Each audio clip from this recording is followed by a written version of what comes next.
what is this three-banded plover doing? Because it almost looks like it's acting like it's injured and then moving away and then chittering its beak together. So I'm not, to be honest with you, I'm not 100% sure what it is doing. But what I can think is maybe there's a nest around here and there is a potential predator. And maybe it's trying to distract that predator from the nest. If this three-banded plover does go out of picture, we'll just continue driving. But it's very interesting what it was doing. It almost looked like a little display. But then when it does walk fine, it walks perfectly fine. Did it look like there's a nest there? It almost looks like now that it's sitting on a nest. I just don't want to, unfortunately the vehicle is parked where there's a bit of the vehicle sticking out, but it almost looks like there's now a little nest there, and I wonder if it's maybe sitting on the eggs now, because I'm sure those eggs are very camouflaged in the rocks and dirt there. But what a beautiful little bird.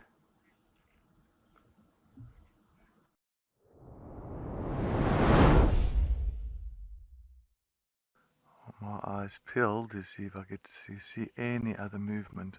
Now you must remember, male leopards are, and even females, leopard in general is solitary. So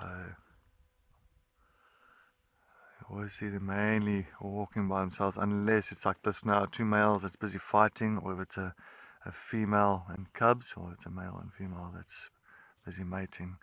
And don't go that way. So I think he wants to go for a drink now.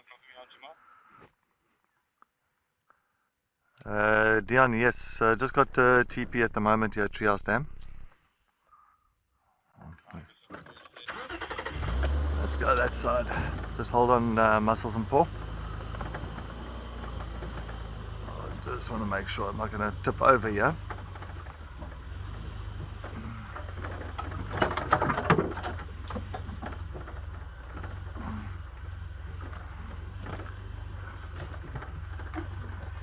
It's going to be the best like that, huh? Yeah, it's going to be best for that.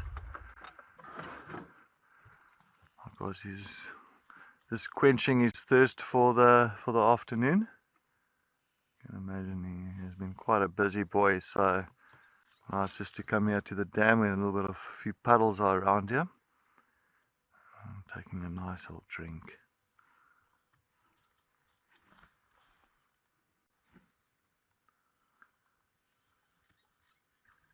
And he's just still resting here next to the water. He's still looking up in flow. We are just being very patient here at the moment. And I can't ask for a better way to start our afternoon sunset safari with a continuation from this morning's saga between him and another male leopard called Mulwati. But now clearly that tortoise pan, this male leopard, has pushed quite far into Mulwati's territory here now. Does that suggest that he is not scared? Does that suggest that he is up for that fight? Clearly they did not have a boxing match this morning during the day between the safaris. Because if they did have a boxing match, trust me, I've seen male leopards after a fight. You'll see blood around the neck, on the shoulders. The gold turns to red with all the blood.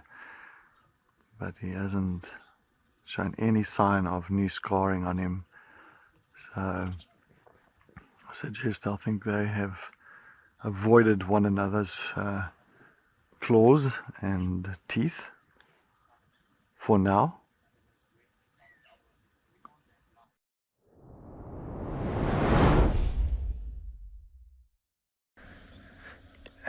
We've come across some very beautiful animals in our search for our lions, and have a look there. Isn't that something? Now, there's nothing that can be done here. These rhinos are safe.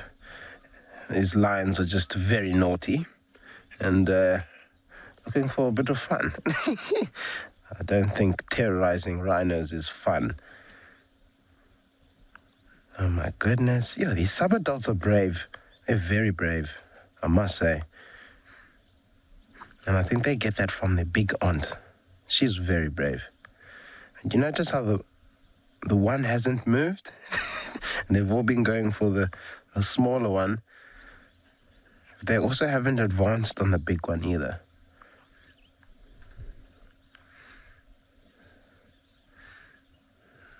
And you see how Mom is not really getting too involved here. She's just sitting there. She knows that this is risky. Like these.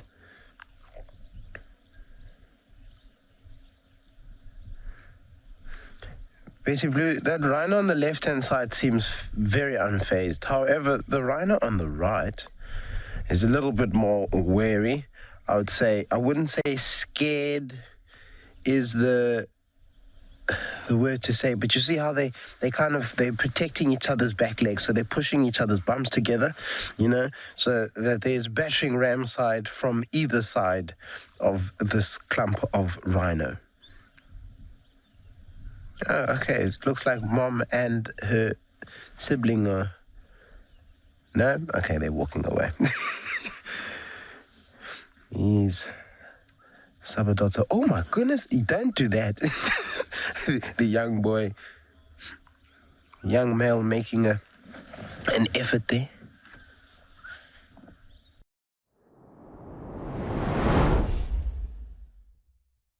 Can we have been able to stick with these dogs and this hyena? We're just having a small little wallow in a pan next to the road, and now they seem like they are on the move once again. And their body language is telling me that there might be a herd of impalas in that open clearing. Their ears are going flat. They're looking... I'm going to try to get a little bit closer because I think they are going to run now. I've also just called Cedric into the area just because it's only myself here, and with these dogs running all different directions, if they do hunt impala, it's a lot easier to be able to stick with them.